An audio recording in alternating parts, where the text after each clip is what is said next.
2년 전 서해 공무원 피격 사건의 진실을 두고 여야가 공방을 벌이고 있습니다. 월북 정황의 근거가 되는 감청 정보 공개를 할 거냐 말 거냐의 논쟁으로 번지는 분위기인데요. 윤석열 대통령은 문재인 정부의 탈북 어민 북송 사건까지도 재조사할 가능성을 내비쳤습니다. 류정아 상황실장이 관련 내용 정리했습니다.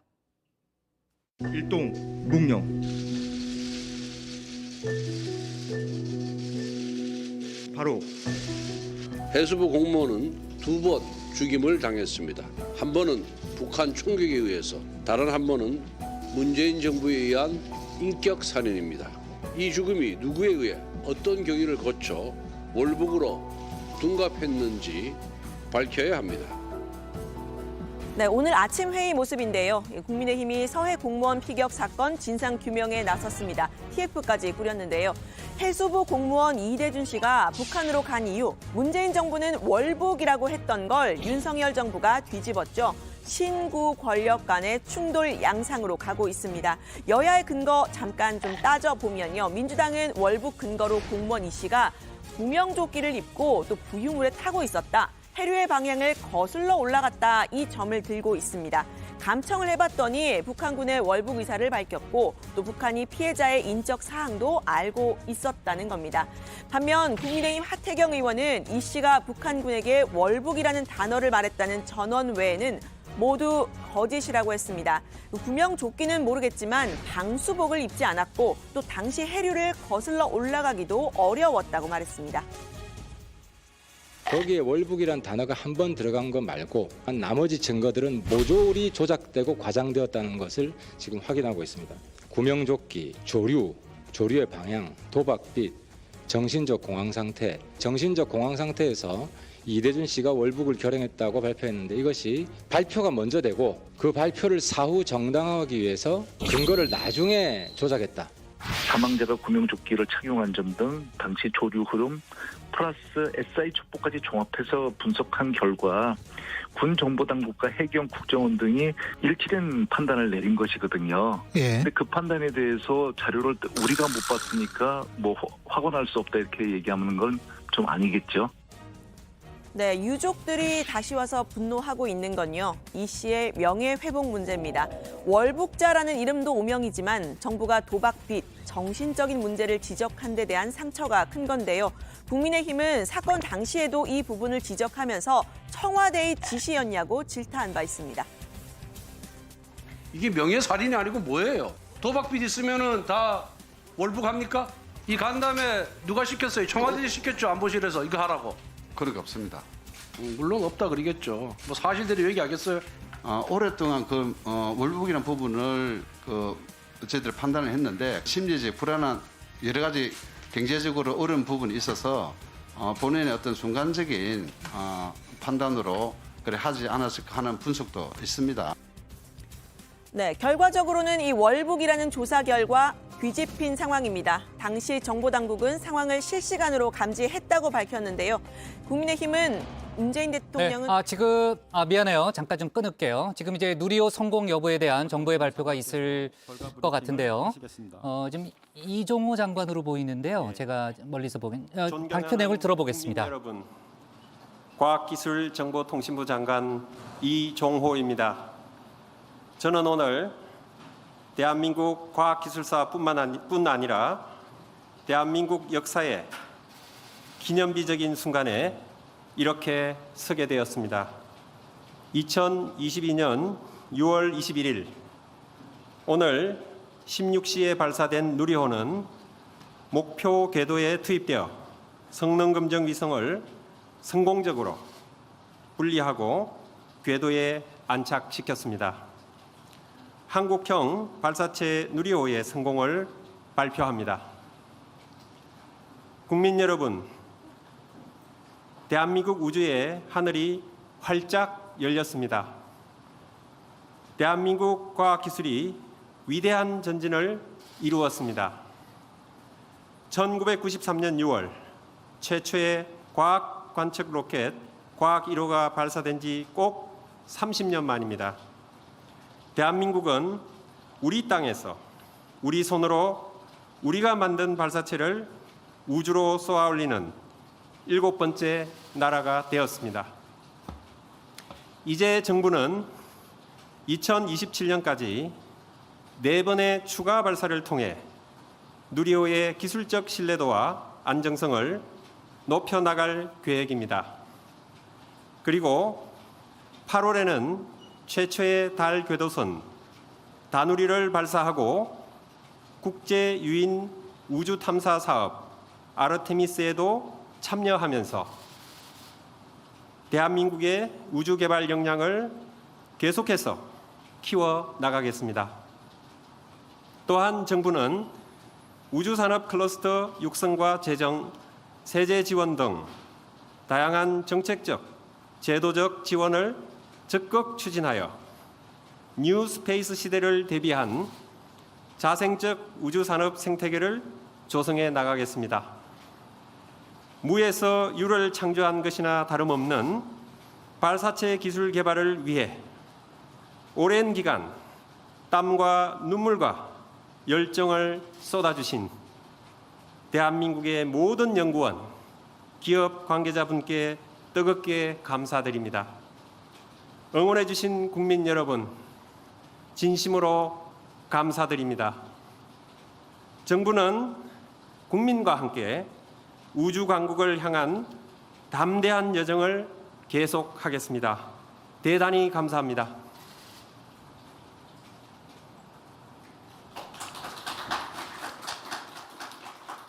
네, 그러면 장관님 잠시만. 네. 혹시 그라도 네. 모르니까. 기쁜 소식을 전하게 됐네요. 제가 아라는 감탄사가 절로 나왔습니다. 자, 이종호 과기부 장관의 이제 발표가 있었고요. 누리호 성공을 발표한다는 그 장관의 선언이 있었습니다. 성공적으로 그 궤도에 안착을 했다는 그런 설명이 있었고요. 대한민국 과학기술의 위대한 진전이라는 의미부여도 있었습니다. 아까도 이제 신작가가 설명했지만 실험급 위성을 우주로 쏘아 올린 7번째 나라가 됐고요. 앞으로 이제 뉴 스페이스 시대를 열기 위해서 정책적 지원을 아끼지 않겠다는 그런 또 주무부처 장관으로서의 설명도 있었습니다. 자, 다시 한번 저희가 앞서 여러 가지 이제 데이터가 좀 좋고 이제 목표했던 대로 이제 절차가 잘 진행되고 있다는 얘기를 했고 또 남극 기지와의 교신까지 성공했다는 속보를 전했는데 자, 지금 막 이제 정부의 공식 발표가 있었습니다. 누리호 발사가 성공했다는 그런 발표가 있었고요.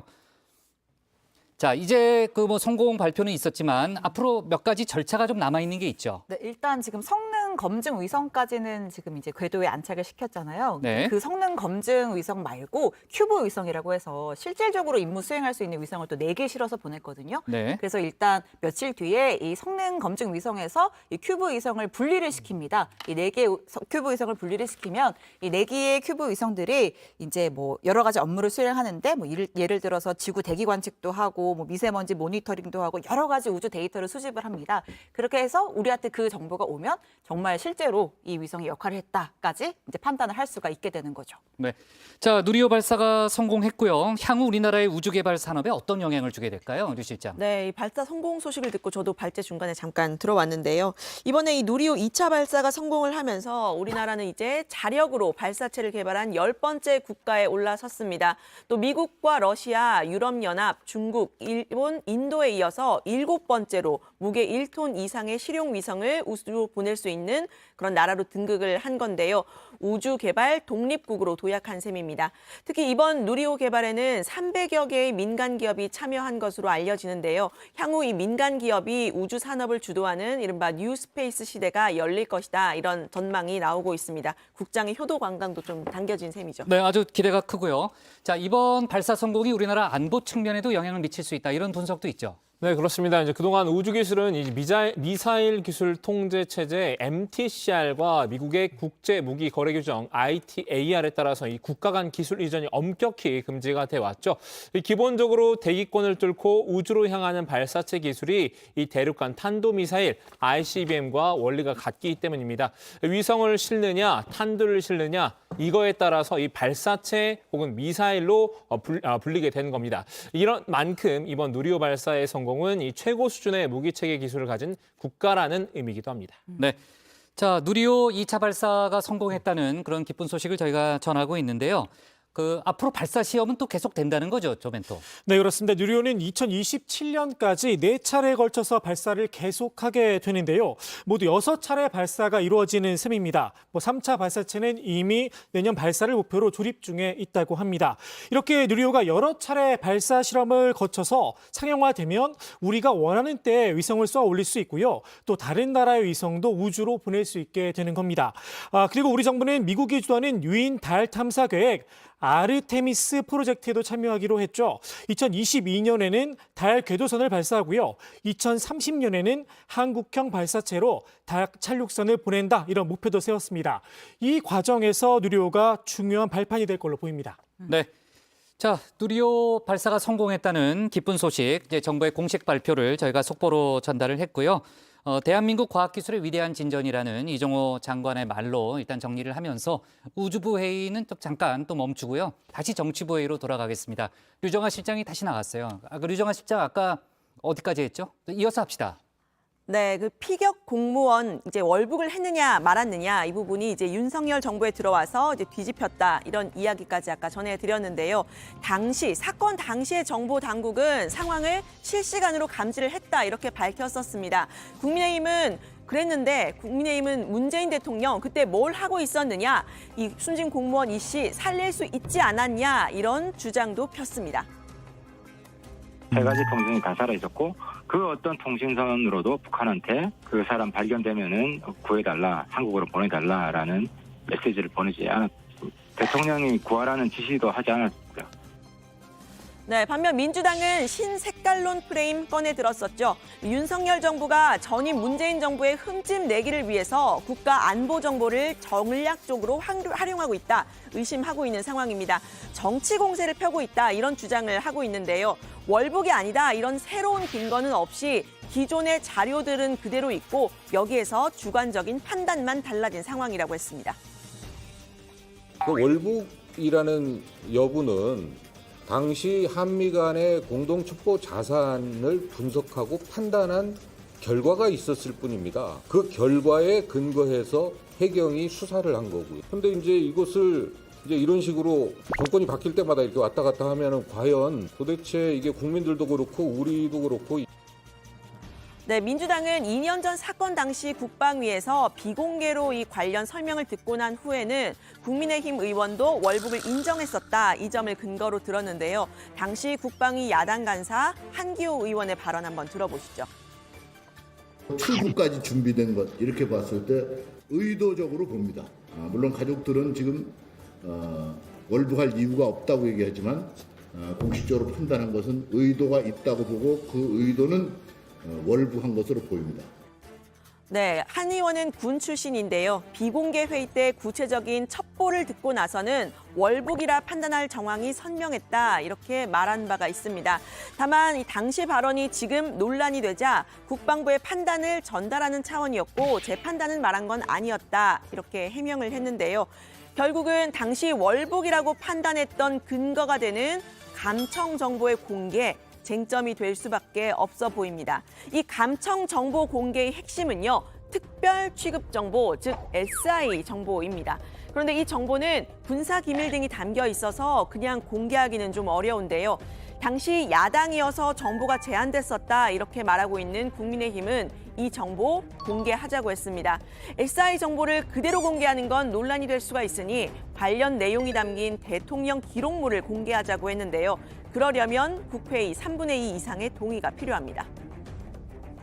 SI 공개 이전에 모든 사항은 대통령 기록물로 지정된 그 부분에 다 들어있다고 저희들은 보고 있습니다. 대통령 기록물 열람을 위한 국회의 동의가 필요하고 거기에 대해서 민주당 협조를 촉구하는 바입니다. 네, 민주당은 SI 정보 공개 절차 자체는 어렵지 않다, 반박을 했습니다. 이 정보 접근이 가능한 여당이 결심을 하면 될 문제라고 했는데요. 그러니까 국민의힘이 결심을 하면 될 문제인데 그 책임도 국민의힘이 지라, 이런 입장입니다. 이 SI는 미국과 자료를 공유하는 부분이기 때문에 미국의 동의를 구하라고도 말했습니다.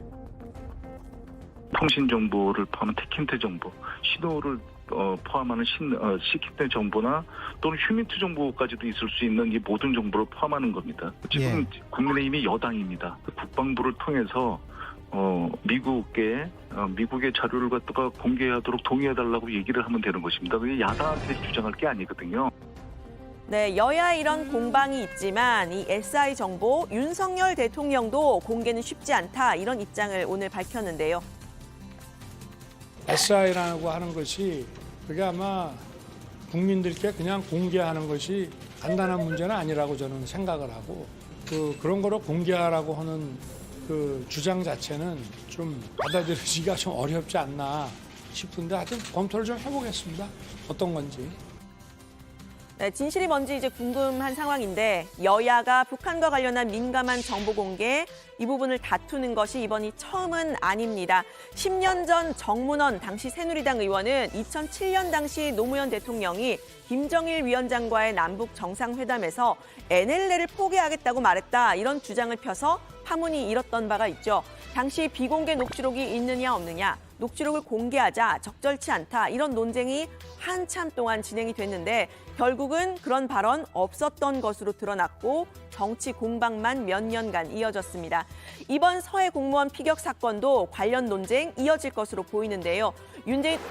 윤석열 대통령은 문재인 정부 당시인 2019년 11월에 탈북 어민을 북송한 사건까지 재조사할 수 있다는 가능성을 언급했습니다. 전선을 더 넓히는 분위기입니다. 일단 우리나라에 들어왔으면은 우리 헌법에 따라서 우리 대한민국의 국민으로 간주가 되는데 북송시킨 거에 대해서는 많은 국민들이 좀 의아해하고 좀 문제 제기를 많이 했는데 좀 한번 들여다보고 있는 것 같습니다. 네, 서해 공무원 피격 사건은 피해자가 있는 사건이죠. 해수부 공무원 이대준 씨와 유족들입니다. 유족들의 마음이 풀릴 수 있도록 사건의 진상 정확히 파악하되 또 안보에는 지장이 없도록 여야가 머리와 마음을 모아줬으면 하는 마음입니다. 오늘 발제는 이렇게 정리합니다. 신구 권력 충돌로 치닫는 서해 공무원 피격 사건 진실 공방, 정보 공개 공방도.